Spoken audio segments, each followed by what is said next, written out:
5kg 이상 감량을 2번이나 했는데 그때마다 번번이 요요가 와서 실패하시는 환자분이 있어요. 그런데 이거 하나 바꾸고 18kg 이상 감량해서 현재까지 2년 동안 유지 중이라면 믿으시겠습니까? 혹시 단 거, 짠 거 같이 딱히 살찌는 거 많이 먹지도 않는데 살이 계속 찐다는 느낌 받으신 적 있으신가요? 만약 그러신다면 체질 문제일 수 있거든요. 그렇게 노력한 만큼 살이 잘 안 빠지게 되면요. 나 이번에 다이어트 끝나면 뭐 먹어야지, 운동 좀 줄여야지 이런 생각을 하게 되고 결국에는 요요 현상으로 자연스럽게 이어지게 됩니다.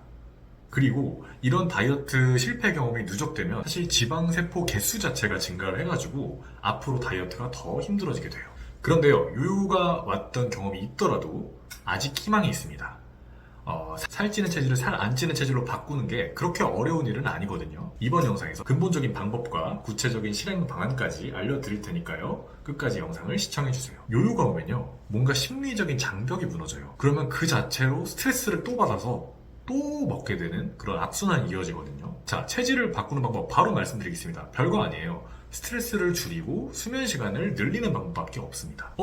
식단을 잘하고 운동을 더 열심히 하는 게 살 빼는 게 더 중요한 게 아닌가요? 라고 말씀하시는 분들 있을 수 있어요. 네, 아닙니다. 사실 음식량 조절과 운동, 대표적인 다이어트 방법이죠. 그리고 스트레스 조절과 수면량을 증가시키는 거.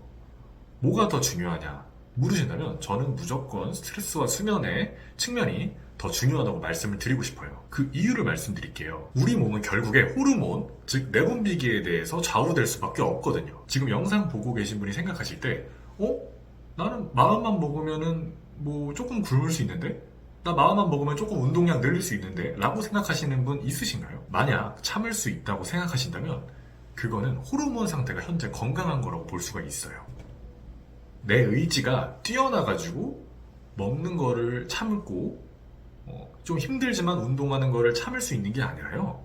의지의 문제가 아니라 내 몸이 건강하기 때문에 건강한 의지가 나올 수가 있는 겁니다. 왜 sound mind and sound body라고 하잖아요. 건강한 몸에서 건강한 의지가 나올 수 있는 겁니다. 따라서 수면 시간이 충분하고 스트레스를 적게 받는다면 살찔 걱정을 할 필요가 없어요. 왜냐면 살이 만약에 찌더라도 얼마든지 의지로 금방 뺄 수 있으니까요. 만약에 호르몬 리듬이 망가지면요, 스트레스성으로 폭식을 하게 됩니다. 먹을 게 계속 땡기고 배고프지 않은데도 계속 먹게 돼요. 이건 개인의 의지 문제가 아닙니다. 호르몬 문제입니다. 또 한 가지 더 말씀드리면요, 요즘 점점 칼로리 계산해서 이만큼 먹고 이만큼 빼고 하는 그런 칼로리식 다이어트가 학계에서 퇴출되는 분위기인데요. 그 이유는 뭐냐면 같은 칼로리 음식을 먹어도 호르몬 상태가 좋을 때 먹으면 살찌는 데 영향이 덜 가고요.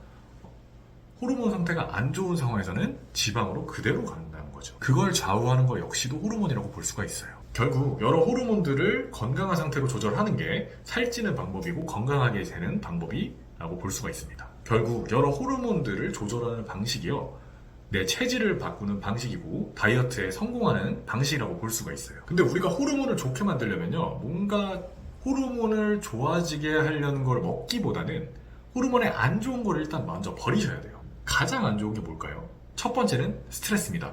두 번째는 적은 수면의 양 또는 안 좋은 좀 수면의 퀄리티라고 볼 수가 있어요. 결국 스트레스하고 잠이 전부인 겁니다. 한 가지씩 구체적으로 좀 말씀드려볼게요. 첫 번째, 스트레스입니다.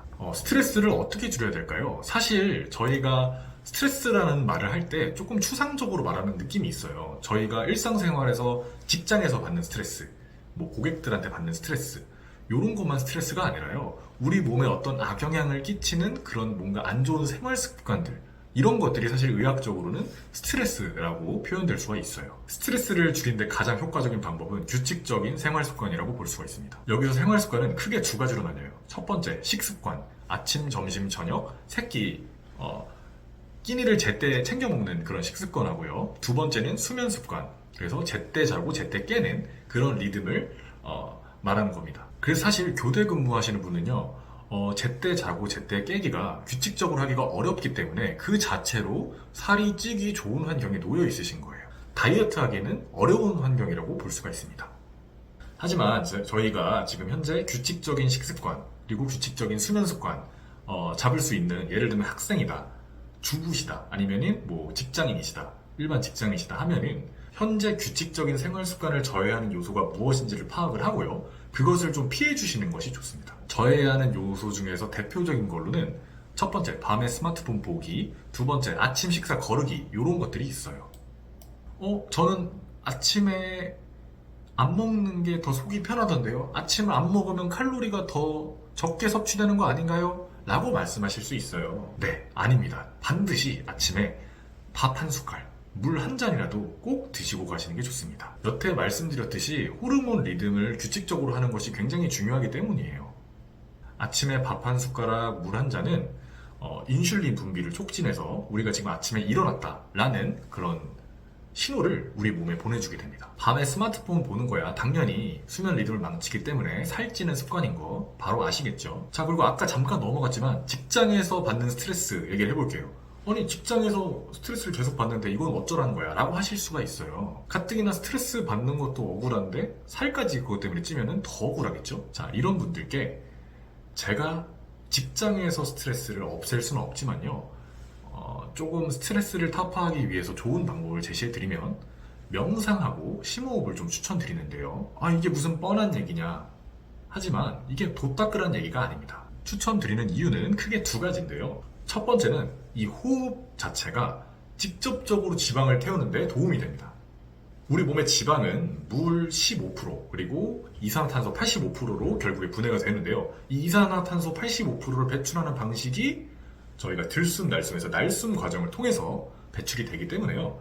심호흡을 하시게 되면 날숨을 좀 길고 얇게 쭉 내쉬게 되고 그 과정에서 결국에 저희 태워진 지방이 직접적으로 배출이 되는 거예요. 그리고 두 번째 이런 호흡과 관련된 명상이나 심호흡을 추천드리는 이유는요, 같은 상황이더라도 사실 우리 몸이 반응하는 스트레스의 정도가 다릅니다. 현대 정신과적 이론인데요.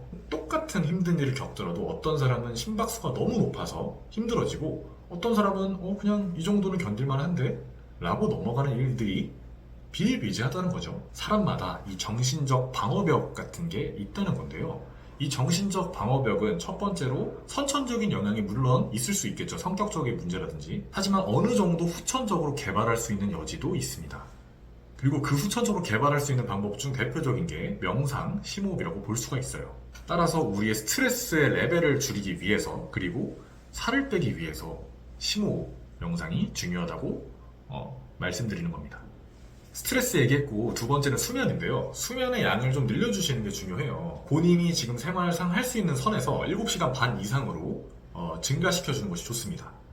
너무 많이 자도 피곤한데요? 하실 수 있는데요. 그게 사실 많이 자서 피곤한 게 아니라 우리 수면 리듬상 수면이 깊게 들어갈 때 있고 얕게 들어갈 때 있고 깊게 들어갈 때가 있는데 깊게 들어갈 때 알람에 의해서 강제적으로 깨면은 조금 더 피곤하게 느끼는 경향이 있어요. 그래서 조금 경험적으로 어떤 분들은 이미 느끼시는 분들이 있으시더라고요. 나는 7시간 반을 자면은 개운하지만 좀 더 적게 잘 거면 차라리 6시간, 그리고 좀 더 적게 잘 거면 차라리 4시간 반, 이렇게 딱 사람마다 조금씩은 다르지만 대부분은 규칙적인 그런 자기만의 수면 시간이 있습니다. 그런 본인에 맞는 수면 기간 중에 최소한 7시간 반 이상을 추천을 드립니다. 자, 첫 번째는 이렇게 수면의 양이었고요. 두 번째는 수면의 질입니다. 수면의 질도 만만치 않게 중요한데요. 수면의 질을 좋게 만들려면 어떤 방법이 있을까요?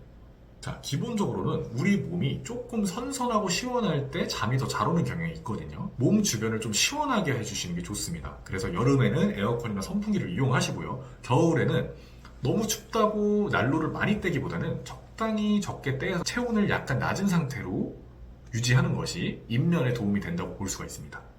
그래서 가장 이상적인 수면은요, 원래 낮은 체온에서 잠에 들어서 아침에 코르티솔이라고 불리는 호르몬이 서서히 올라오면서 몸이 저절로 따뜻해지면서 깨는 수면이 가장 이상적인 수면이라고 볼 수가 있어요. 자, 그리고 두 번째로 뭔가 오래 앉아 있거나 운동량이 부족하면 당연히 밤에 잠이 잘 오지 않거든요. 운동을 좀 하시는 게 좋은데, 우리가 운동을 할 때 살 빼야 돼 하면서 러닝머신에서 몇 칼로리 빠졌는지 보면서 억지로 열심히 하실 필요는 없고요. 그러면 스트레스 때문에 더 살찔 수가 있거든요. 그냥 우리의 꿀잠을 위해서 그 정도로만 운동을 하신다고 보면 될 것 같아요. 그러면 그 꿀잠을 통해서 결과론적으로 다이어트에 도움이 되겠죠. 저만 해도요, 살이 조금 잘 찌고 금방 붓는 스타일입니다. 저는 좀 수면 시간 요구량이 남들에 비해서 좀 많은 것 같아요. 남들은 6시간만 자도 조금 안 피곤하다는 분들이 계신데 저는 최소한 8시간 이상 자야지 조금 체력 회복이 되는 편이거든요. 제가 예전에 뱃살이 너무 찐 거예요. 그래가지고 다이어트를 시작했는데 식단도 하고 운동도 하고 했는데 나이가 그렇게 많지도 않은데도 안 빠지는 겁니다. 결국에는 스트레스와 수면 조절을 통해서 극복을 해냈는데요. 과거의 나에게 아니면 저와 같은 비슷한 체질의 분들에게 조언을 드리자면 정말 식단과 운동보다 좀 수면 시간 그리고 스트레스 레벨을 조금 더 집중적으로 보셨으면 하는 그런 조언을 드리고 싶어요. 제가 이거를 나중에 공부하다 깨달았거든요. 자, 나중에 채널에서 조금 더 상세하게 더 다루겠지만 결국 다이어트의 키는 호르몬을 어떻게 조절하냐에 달렸어요. 제가 이걸 사실 강조하고 싶어서 유튜브를 시작한 거나 다름이 없거든요. 우리 몸은 원래 저희가 그런 말을 속된 말로 쓰죠. 호르몬의 노예다 이런 말을 쓰는데 이런 말을 쓴 만큼 우리 몸이 호르몬에 좌지우지 되지만요. 분명히 우리가 호르몬의 주인이 될 수 있는 방법들이 있다는 거죠. 그런 구체적인 방법들 있죠. 뜬구름 잡는 방법들 말고 그런 구체적인 방법들을 앞으로 채널에서 좀 다루려고 하니까요. 네, 좋아요와 구독을 부탁드립니다. 네, 딴 길로 샜고요. 다시 조금 돌아와서 결론을 말씀드리겠습니다. 결론. 살 안 찌는 체질로 바꾸는 방법은 결국 스트레스와 수면을 조절하는 것이다. 스트레스를 줄이고 잠을 늘리는 것인데 첫 번째, 스트레스를 줄이는 방법은 1번, 규칙적인 생활 습관을 만든다. 규칙적으로 만들어야 될 생활 습관은 식습관과 수면 습관이 있고 식습관의 경우에는 아침을 절대 걸으면 안 되고 수면 습관의 경우에는 밤에 스마트폰 보는 행위를 자제해 줘야 한다. 2번 스트레스를 줄이는 방법은 심호흡과 명상인데 심호흡과 명상은 직접적으로 지방을 연소해서 배출하는 데 도움이 될 뿐만 아니라 스트레스 레벨을 줄이는 데도 도움이 되기 때문에 다이어트에는 무조건 도움이 되는 방법이다. 그리고 두 번째, 잠을 늘리는 것은 잠의 양을 늘리는 것과 수면의 질을 좋게 만드는 것이 있는데 양을 늘리는 것은 본인이 할 수 있는 한에서 7시간 반 이상으로 조금 늘리는 것이 중요하다. 그리고 수면의 질을 좋게 하기 위해서는 낮은 온도에서 입면을 그러니까 잠에 드는 것이 중요하고 활동량이 적은 경우에는 가벼운 운동을 하지만 너무 무리하게 할 필요는 없다. 스트레스를 좀 이 방식으로 줄이고 그리고 수면량을 늘려서 체질을 조금 잡으셨다면 이후에 디톡스 과정을 통해서 굉장히 건강하면서도 굉장히 짧은 기간 안에 다이어트하는 방법이 있거든요. 자세한 내용은 하단에 고정 댓글에 링크를 걸어 놓을 테니까요. 참고를 해주시기 바랍니다. 아니면 지금 바로 옆에 뜨는 영상을 클릭하셔도 도움이 될 수 있을 것 같아요. 영상 시청해주셔서 감사합니다.